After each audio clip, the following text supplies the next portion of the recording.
안녕하세요. 컨설팅 오팀 김동희입니다. 벌써 11월입니다, 여러분. 한 달만 있으면 2021년도 마무리가 되는데요. 그래서 2021년의 트렌드를 결산하는 트렌드 코리아 2021을 준비했습니다. 실제 트렌드 코리아 2021을 시작해서 접하고 지금 마무리 단계에서 실제 어떻게 반영이 되었는지 살펴보는 시간을 갖도록 하겠습니다. 먼저 트렌드 코리아 2021은 김난도 저자의 책으로 마케팅 업종에서는 필독서라고 불리는 책이에요. 매년 10가지의 주요 트렌드 키워드를 담아내고 있는데요. 오늘 이 10가지를 모두 퀵하게 정리해보는 시간을 가져보도록 하겠습니다. 우리의 21년도 어땠나요? 역시나 예측했던 것처럼 주요 키워드는 아마도 코로나일 것 같습니다. 코로나가 앞당긴 미래는 더욱 빨라진 속도로 변화되어 가고 있죠. 바이러스가 발발한 경제, 브이노믹스 시대에 꼭 필요한 전략들을 중심으로 담아냈습니다. 그러면 하나씩 살펴보도록 하겠습니다. 첫 번째, 브이노믹스입니다. 경제 용어인데요. 브이노믹스란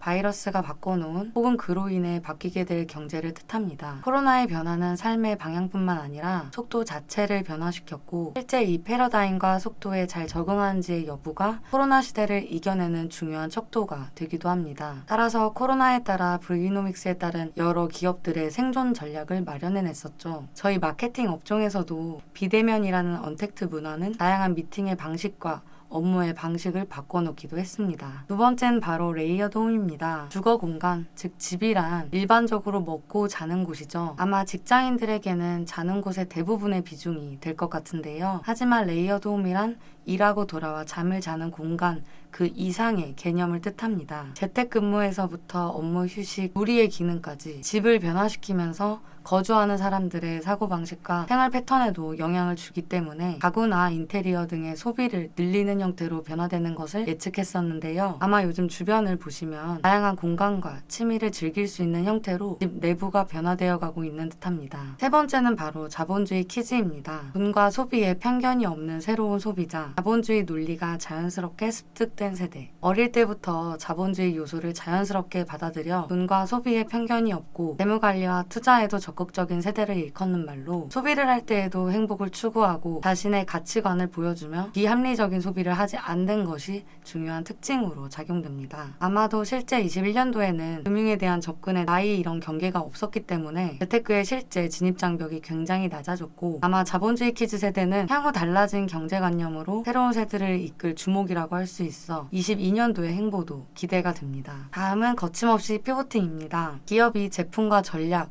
그리고 마케팅 등의 경영 측면의 다양한 부분에서 여러 가설과 테스트로 방향성을 수정해 가는 것을 피보팅이라고 하는데요. 예를 들어서 지정된 공연장에서 다른 형태의 공연을 하는 것, B2B 전문 업체가 방향을 바꿔 B2C로 사업을 전환하는 것 등이 피보팅의 사례라고 볼 수 있습니다. 21년도 실제 반영된 중요한 부분은 방향만 바꾸는 것이 아니라 부지운영 전반의 중요한 트렌드로서 확장의 개념을 많이 띠고 있다는 점입니다. 다음은 롤코라이프입니다. 모두 Z세대에 대해 한 번쯤은 들어보셨을 텐데요. Z세대는 유행에 민감하고 이벤트, 챌린지에 열광하며 짧은 기간 이색적인 경험을 중시합니다. 따라서 이들을 위한 빠른 생애사 전략을 바탕으로 한 치고 빠지기식 쇼케팅이 주목받고 있죠. 실제 SNS 광고를 빗대어보자면 실제 해당 타겟을 중심으로 소재나 광고 전략이 시시각각 빠르게 소구되고 실제 러닝타임 역시 길지 않게 광고가 집행되는 사례를 많이 보실 수 있습니다. 이러한 쇼케팅에 대한 부분은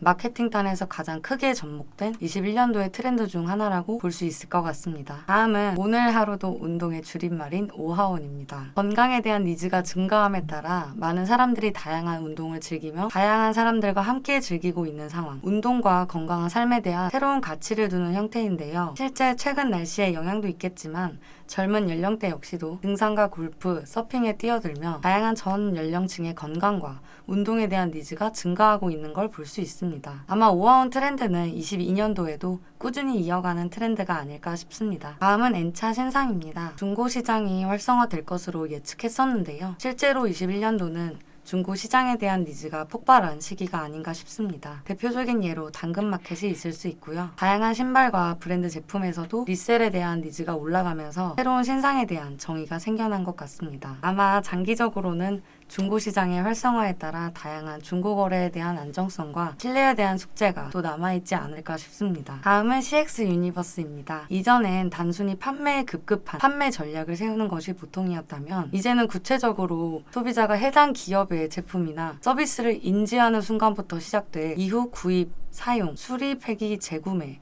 등의 전 과정에서 느끼는 경험의 총체적인 흐름을 생각해서 판매 전략까지 세워야 한다는 뜻인데요. 마케팅적으로도 CX 유니버스는 타 기업과 브랜드, 타 제품과의 경쟁에서 우위할 수 있는 주요한 전략으로도 작용되고 있습니다. 다음은 레이블링 게임입니다. 레이블링 게임은 코로나19로 사회적인 접촉이 줄어들면서 실존적 불안이 늘어난 현대인들이 자기 정체성을 찾기 위한 노력의 일환으로 자신의 유형을 먼저 정한 뒤 그 유형에 맞는 삶을 실행해 나가면서 불확실한 자기 정체성을 해소하려는 게임화된 노력을 뜻합니다. 대표적인 예시가 바로 MBTI인데요. 재미일 수도 있지만 그 기반에는 본인의 정체성을 확인하려는 우리 소비자들의 니즈가 담겨 있습니다. 마지막으로 휴먼 터치입니다. 쉽게 말해서 기술이 아무리 발전한다고 해도 인간이 필요할 수 있는 부분이 있다는 점인데요. 실제 스트리밍 서비스나 21년 극강의 컨텐츠인 넷플릭스 이런 다양한 알고리즘을 통해 인공지능을 활용한 추천 알고리즘을 만들어내왔습니다. 하지만 실제 인간의 감성과 진실의 순간을 만드는 것은 대체할 수가 없죠. 사람의 손길에 대한 부분은 21년 중요하게 대두되었지만 향후 발전하는 사회에서도 꼭 필요한 부분으로 적용될 것 같습니다. 다 어떠신가요? 21년도 예측했던 주요 트렌드 키워드 결산을 통해 21년도를 한번 쭉 정리해 보았는데요. 정의에 앞서 해석에 개인적인 견해가 일부 참고되어 있을 수 있지만 크게 마케팅 쪽에서는 롤코라이프, 마케팅, 그리고 N차 신상 등 다양한 부분이 적용되어 많은 변화의 패러다임을 겪고 있는 것 같습니다. 광고를 하고 마케팅을 하시는 분이라면 매해마다 어떤 트렌드가 있는지 이 트렌드 코리아 서적을 통해 좀 더 폭넓고 트렌디한 광고 운영과 마케팅이 가능하실 거라 생각됩니다. 감사합니다.